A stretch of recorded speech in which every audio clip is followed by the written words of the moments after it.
IFM. Hello sa lahat ng mga nakikinig ngayon ng Dear IFM. Tawagin niyo na lang sana ako sa pangalang Alec. Hindi na ako masyado magpapakilala dahil marami akong kakilala na madalas nakikinig sa programa na ito. Ngayon pa lang, aminin ko na sa inyo. Dati akong loko-loko pagdating sa pag-ibig. Hindi naman kasi sa pagmamayabang pero guwapo ako. Nung college, ako ang campus crush. Marami sa akin ang nagkakagusto. At isa na doon, si Bea. Isang nerd pero mabait na kaklase ko. Dahil sa nakita ko na kayang-kaya ko siyang pasunurin sa lahat ng gusto ko, ginamit ko ang pagiging humaling niya sa akin bilang advantage ko. Ano pat, biniyayaan ako ng gwapo na mukha kung hindi ko rin naman gagamitin para gumaan ang buhay ko, di ba?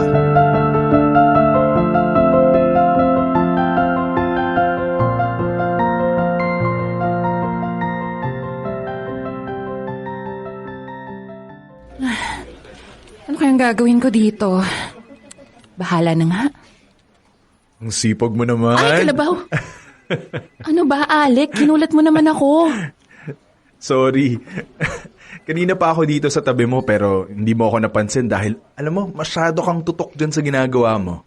Ano ba yan? Presentation ko to sa isang major subject. Bukas na kasi yung deadline kaya kailangan ko na siyang matapos. Kaya ito, inaaral ko na ngayon. Wrong timing naman pala ako eh. Bakit? May kailangan ka? Oo sana, kaso mukhang... Hindi. Hindi. Ayos lang. Ano ba yun? Magpapatulong lang sana ako dito sa thesis ko. Nahihirapan ako sa chapter 4 eh.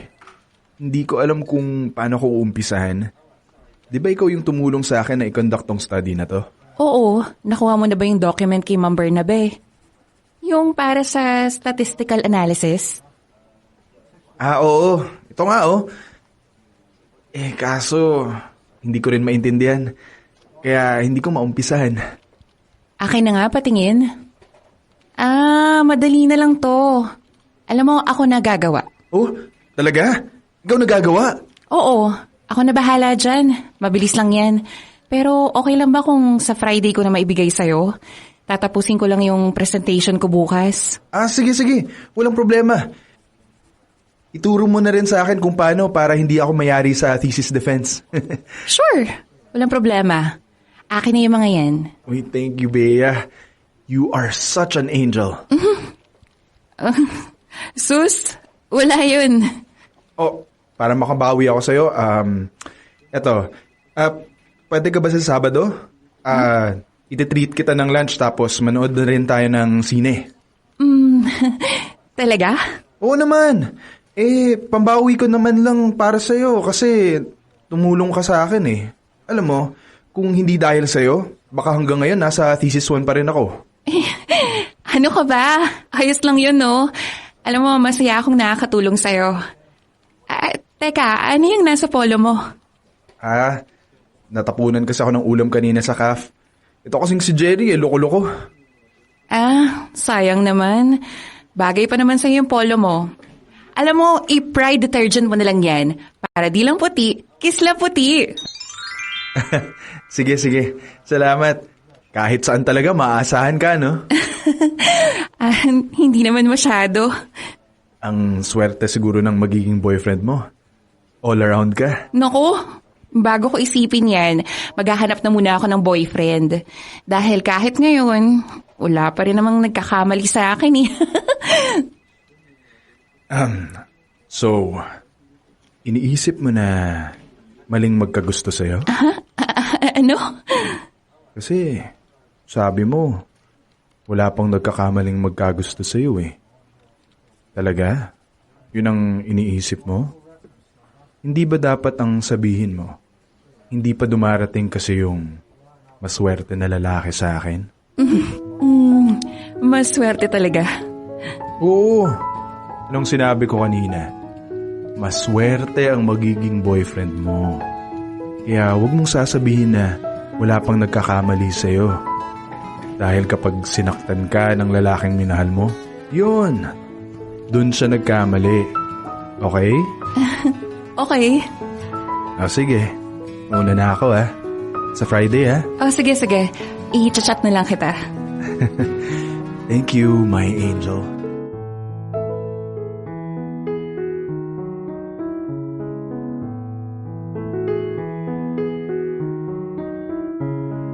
Si Bea yung tipo ng babaeng nerd, mabait at matalino. Kahit hindi niya sa akin sabihin, alam kong patay na patay siya sa akin. At para mas lalong gumaan ang lahat, niligawan ko siya. Nagkunwari akong may gusto sa kanya. Kahit ang totoo, gagamitin ko lang naman siya para may tagagawa ako sa school. Mga idol, normal na sa akin na mabilis kong napapasagot ang mga babae. Pero wala na yatang mas bibilis pa kay Bea. Ilang linggo lang yatang inabot nung sinagot niya ako. Kaya yun, mas lalo ako nagkaroon ng karapatan na ipagawa sa kanya lahat ng gusto ko.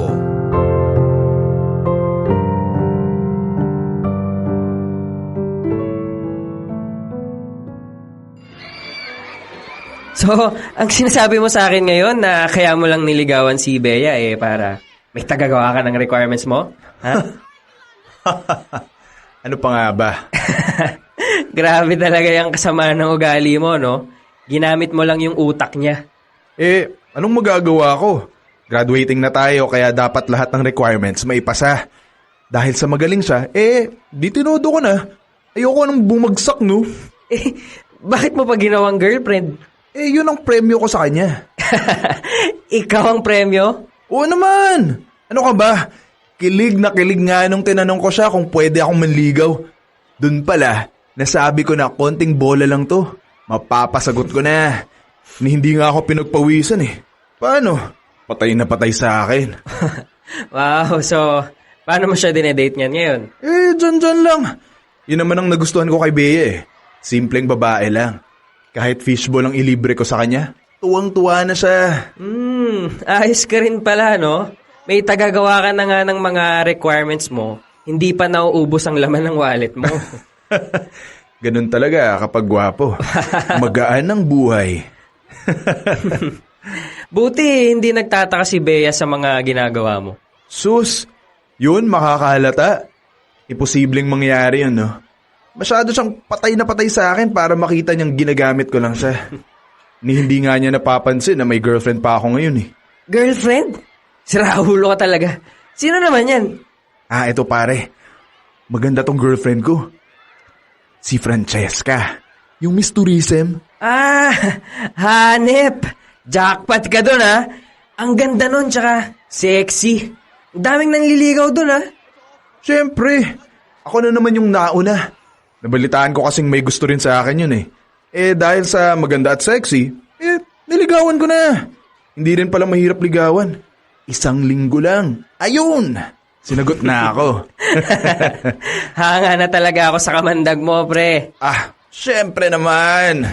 O, teka. Alam ba ni Francesca na girlfriend mo rin si Bea? Oo. At okay lang sa kanya. Alam naman niya kung bakit girlfriend ko yung isa Ibang klase ka talaga.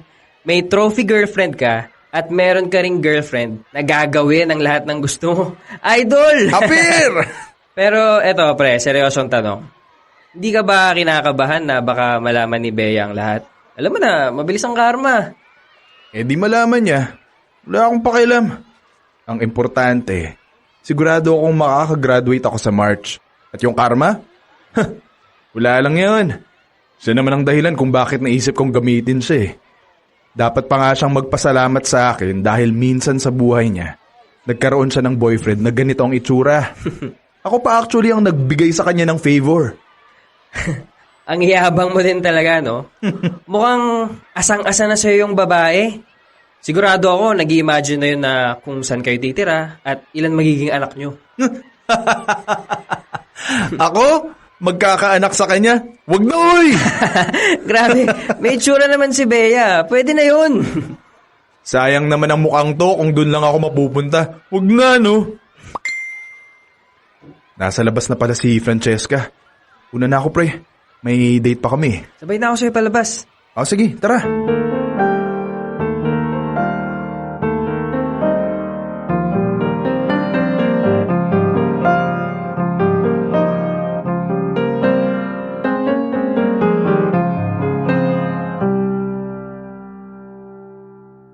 O, anong oras palang practice bukas? 7 a.m. daw. Ah, ang aga naman. Babe! Oh, Bea, ikaw pala. Anong ginagawa mo dito? Gabi na. May tinapos pa kasi ako sa library. Bala ko sanang sabay na tayo umuwi. Kaso pagdating ko sa court, ang sabi, nakaalis ka na daw. Buti na lang naabutan kitang naglalakad dito. Ano, tara, sabay na tayo umuwi? Kasi may pupuntahan pa kasi kami ni Jerry eh. Birthday ng kaibigan namin. Pwedeng sumama? Hindi kasi ako nakapagsabi. Nakakaya naman kung pupunta ako doon tapos may bit-bit ako, di ba? Sorry. Next time na lang. Okay, no problem. Ihatid na lang kita sa sakayan. Sige. Uy pre, pakisabi dun sa isa. Hintayin niya ako May gagawin lang ako saglit. Oo, sige. Ano, let's go? Sige.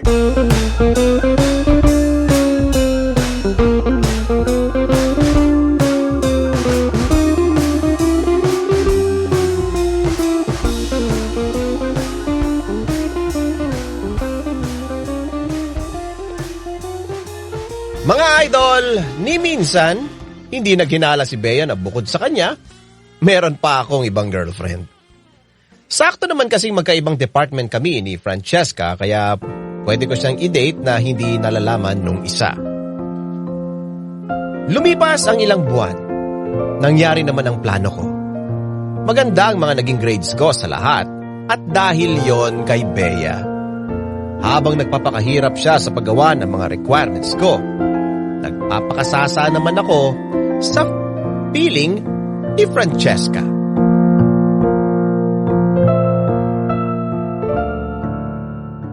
Sigurado ka bang ayaw mong matulog dito sa apartment ko? Wala naman si Jerry eh. Tayong dalawa lang magkasama. As much as I want to, pero hindi pwede. Papagalitan ako ni Daddy pag hindi ako umuwi. Sus, hindi yan. Palibhasa kasi walang magulang na nagbabantay sa'yo. Kaya okay lang na gawin ng lahat. Well, sorry. Stricken parents ko eh. Sige na nga. Pero kita pa rin tayo bukas Sure, sige na. Alis na ako. Bye. I love you. Bye, ingat ka. Mwah. See you tomorrow.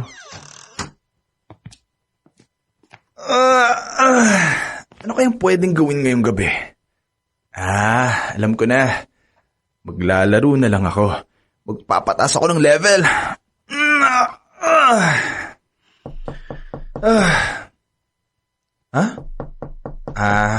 May nakalimutan siguro yon.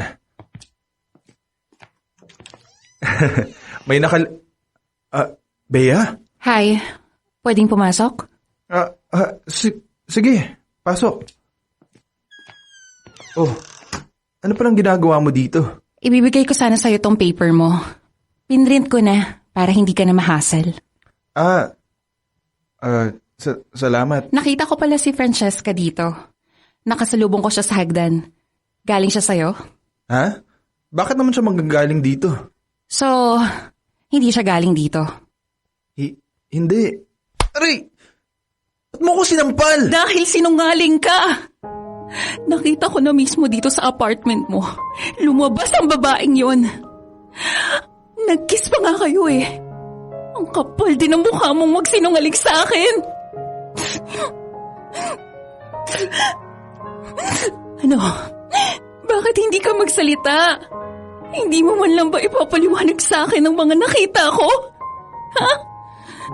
Ano pong ipapaliwanag ko kung nakita mo na lahat?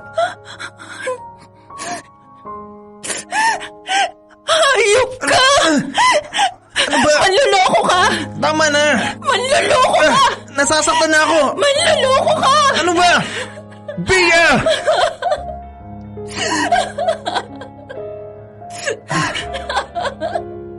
Ano pa bang ine-expect mo?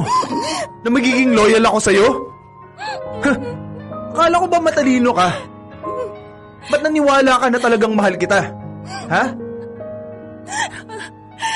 Totoo pala talaga yung sinasabi nila, no? Ang mga matatalino, nagiging tanga sa pag-ibig. Dahil binigyan mo ako ng mga rason para maniwala sa'yo. Eh di tanga ka. Sa tingin mo talagang magkakagusto ako sa'yo? Sa isang katulad mo lang? Huy! Nangangarap ka na naman ng gising! Alam ko naman na kaya mo lang ako girlfriend kasi nagagawa ko lahat ng gusto mo. Kasi uto-uto ako. Pero Alec, umasa ako na baka mali lang yung mga iniisip ko. Pero tama pala silang lahat. Buti naman at na-realize mo yan. Tanga na akong tanga. Pero at least ako, marunong magmahal. At ang mga katulad ko, makakahanap ng totoong pagmamahal. Pero ikaw na walang ginawa kundi ang manggamit ng ibang tao. Hindi lang ikaw ang lalaki sa mundo. Kaya huwag kang masyadong mayabang. Tandaan mo to, Alec. Mabilis kumilos ang karma.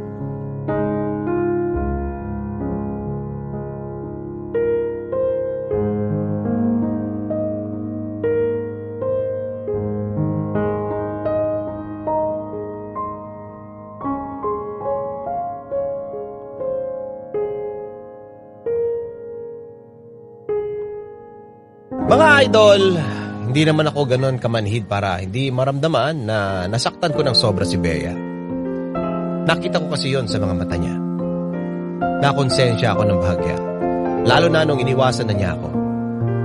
Kung dati, abot hanggang langit ang ngiti niya pag nagkikita kami, bigla na lang akong nagmistulang hangin na lang sa kanya. Pero sa mga oras na yon, wala akong pakialam.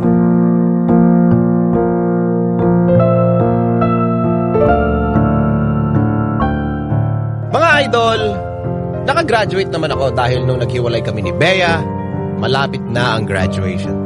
At halos lahat ng requirements natapos na. Sa loob ng 10 taon, yung buhay na inakala ko mangyayari sa akin ay hindi nangyari sa akin. Wala akong makuhang matinong trabaho noon. At para kumita ng pera, umakit ako ng pag-i-edit ng mga videos. Nagsimula sa maliit hanggang sa unti-unti naging maayos naman. Pero syempre, hindi ganong klaseng buhay ang gusto ko para sa akin. Pakiramdam ko tuloy, parang pinagkaitan ako ng mundo ng isang magandang kinabukasan. Hanggang isang araw.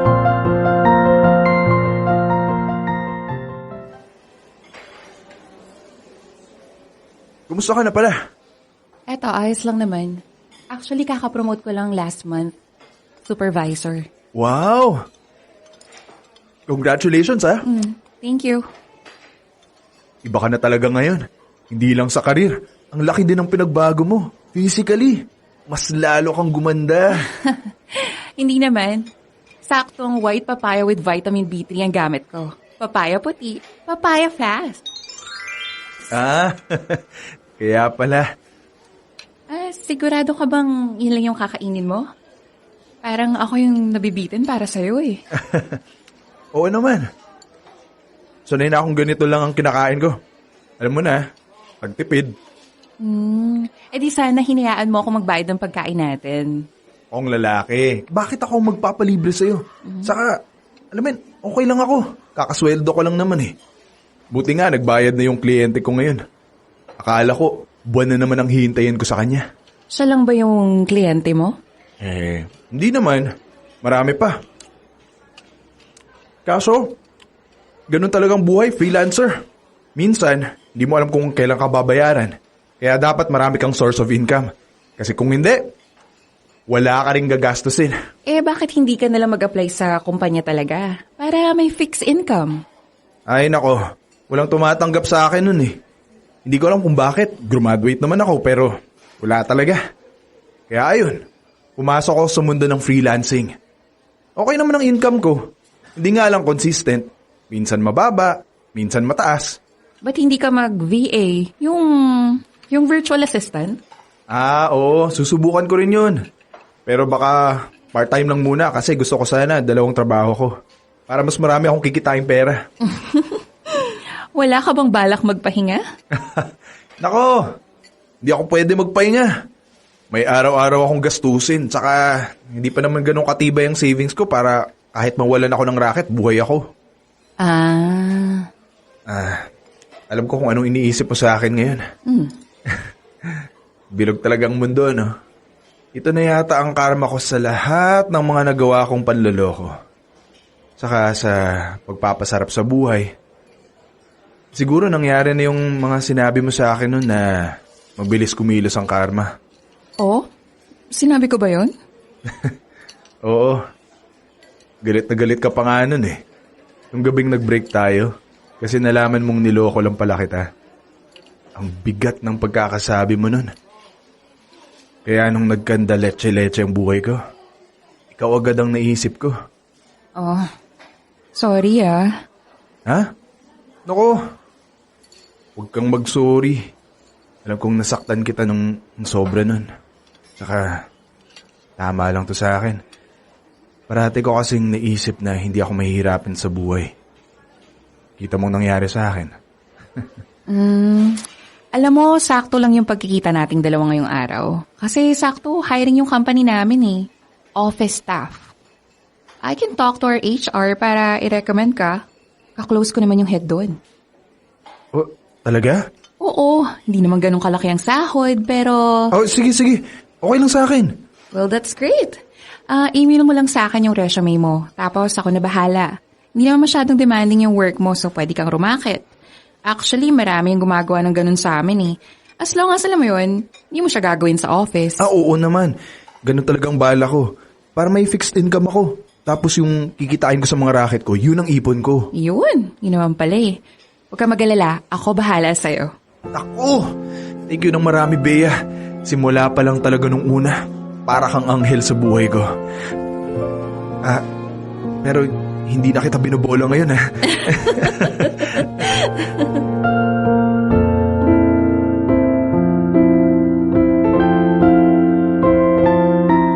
Mga idol, hindi nagtagal, naging malapit kami ni Bea sa isa't isa. Wala naman kasi nagbago sa kanya. Mabait pa rin siya, lalo na sa akin. Hanggang sa naramdaman ko na parang unti-unti nang nahuhulog ang loob ko sa kanya. At sa pagkakataong ito, totoong pagmamahal na yon. Umamin at nanligaw ako sa kanya noon. At hindi naglaon, naging kami rin ni Bea. Siyempre, sa una, naging masaya kaming dalawa. Pero hindi rin nagtagal yon. Dahil dahan-dahan kong nakita ang mga pagbabago sa relasyon namin. Parating walang oras sa akin si Bea. Kapag inaaya ko siya mag-date, ang dami niyang dahilan. At kapag kasama ko naman siya, lumilipad ang utak niya. Dahil sa minsan na rin akong mapaglaro sa pag-ibig, kahit papano, naintindihan ko kung ano ang nangyayari. Uy, babe. Kanina ka pa chat ng chat dyan ah. Hindi mo na ako halos pinapansin. Ano ba kasing gusto mong gawin? Wala naman tayong ginagawa dito. Inaaya kitang manood ng movie, ayaw mo. Sabi ko, sa labas na lang tayo, ayaw mo din. Inaaya kitang kumain, sabi mo diet ka. Hindi na lang ako nagsasalita. Baka kasi yun palang gusto mo. Ayoko naman talagang makipagkita ngayon, 'di ba? Pero pinipilit-pilit mo ko. Di magtiis ka ngayon dyan. Ano bang problema mo? Wala. Paanong wala? Kanina mo pa ako tinatarayan ah. Meron ka ba? Sinasabi ko na ngang wala, 'di ba? Ay, alam kong may problema ka. Sabihin mo sa akin kung anong ginawa ko o may ginawa nga ba ako. Kasi sa totoo lang, hindi na talaga kita maintindihan eh. Wala nga sabi. Ay, magsi-CR lang muna ako. Ay, ano naman kayang nangyari dun? Oh, may tumatawag sa phone ni Bea. Sasagutin ko kaya? Sige na nga. Sagutin ko na. Baka importante. Hello, Han? Han? Ay, sorry. Nandiyan ba si Bea? Nandito. Bakit? Sino ka ba? Boyfriend niya. Ikaw, sino ka? Hello? Hello?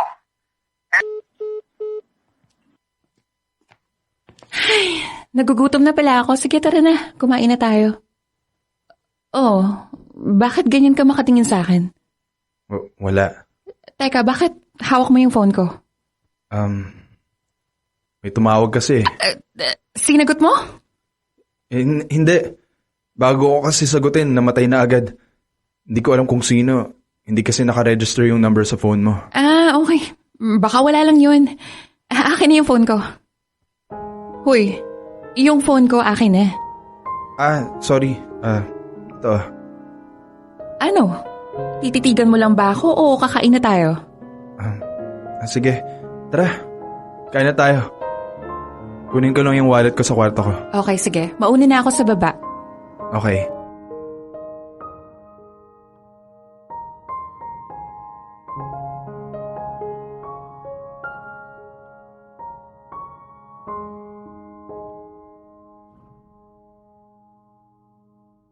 Alam kong niloko ako ni Bea, mga idol. Hindi naman ako ganun katanga para hindi maintindihan kung ano ang narinig ko. Pero tanga ako dahil pinili kong magbingi-bingihan. Piniling hindi pansinin ang mga nangyayari. Wala eh. Mahal ko. At kapag mahal mo, pipiliin mo pala talagang maging tanga. Huwag lang siyang mawala sa buhay mo.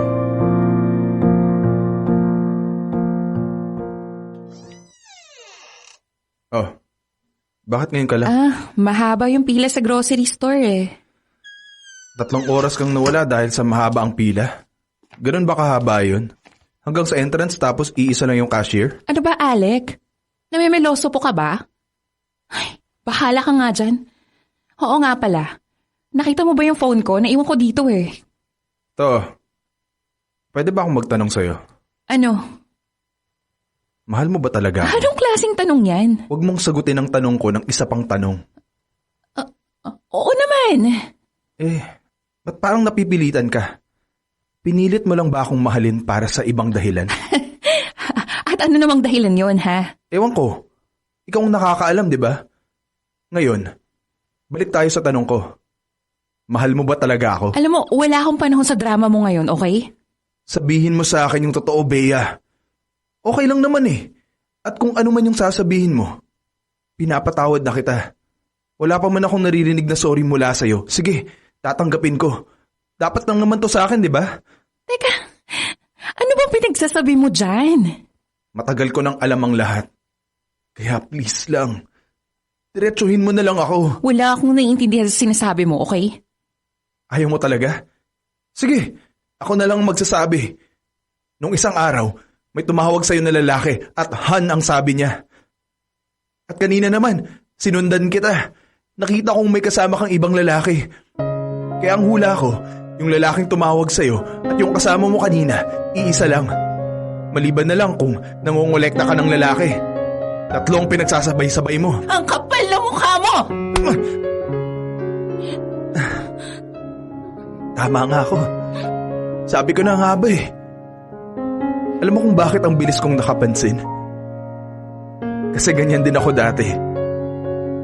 Kung ano yung ginagawa mo, ginagawa ko rin yan dati. At least, alam mo na ngayon kung anong pakiramdam ng niloloko. Masakit ba? Nakakabaliw, di ba?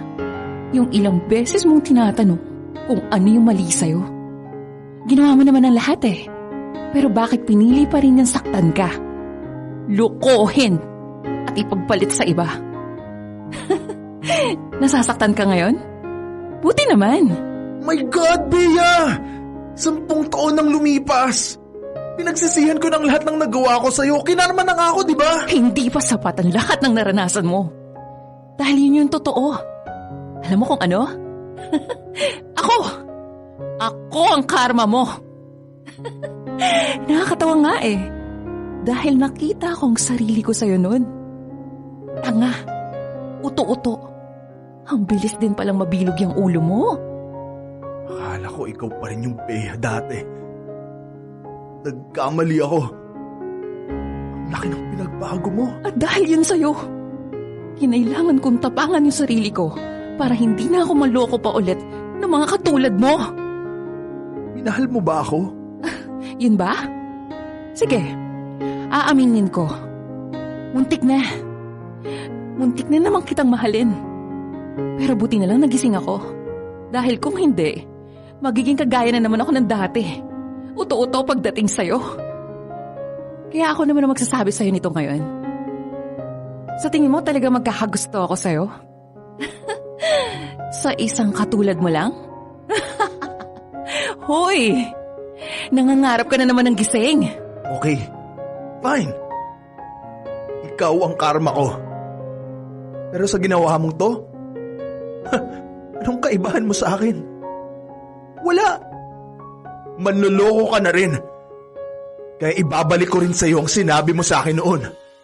Mabilis kumilos ang karma.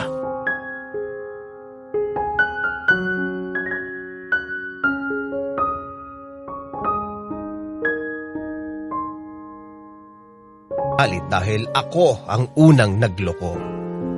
Ako ang unang nanakit. Pero totoo pala ang sinasabi nila. Kapag nanakit ka ng ibang tao, doble ang balik sa'yo. Triple pa nga yata yung naranasan ko. Pinakawalan ko si Bea at hindi ko na siya kinausap pa kahit kailan. Tinanggap ko na ang karma ko. At kahit kailan, hindi ko na gagawin ang pagkakamaling nagawa ko noon.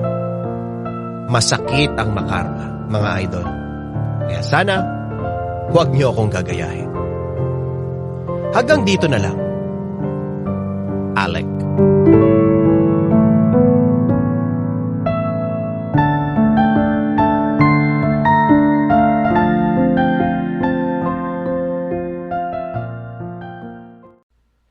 Idol, may kwento ka bang nakakakilig? O di kaya naman may kurot sa puso? Pampagood vibes. O baka naman gusto mo lang makapagbigay ng inspirasyon? Halika! Pwedeng-pwede kang magpadala ng kwento ng buhay mo sa amin. Magpadala lang ng sulat sa email. dearifmstories@gmail.com. O di kaya naman mag-PM sa official Facebook page namin. Hanapin lang ang Dear IFM at kami nang bahala sa'yo. Malay mo, kwento mo na pala ang susunod na mapapakinggan. Ano pang hinihintay mo? Ikwento mo na yan dito sa amin sa Dear IFM, kung saan una ang kwento mo.